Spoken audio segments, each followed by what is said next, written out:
Hi, I'm Kris Bakkegard, the Director of Engineering for the Metro Flood Diversion Authority, and I'm here to update you on progress made in May on the FM Area Diversion Comprehensive Project.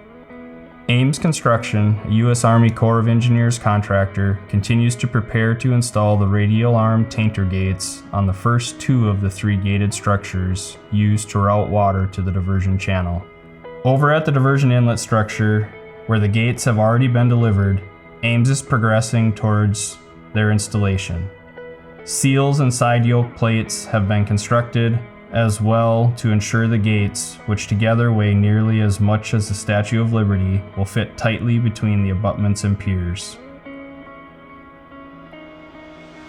This month at the Wild Rice River structure, crews poured over 500 cubic yards of concrete for the center pier.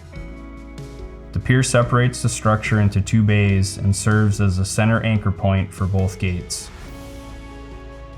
The Corps of Engineers observed the contractor as they performed dimension checks on the gates at the manufacturing facility in Alabama this week to ensure a precise fit, and the gates will be delivered later this summer.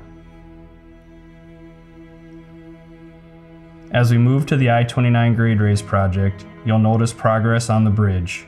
The support structures at the ends of the bridge and in the I29 median are nearing completion. Industrial Builders also has begun work raising County Roads 18 and 81 east of the structure.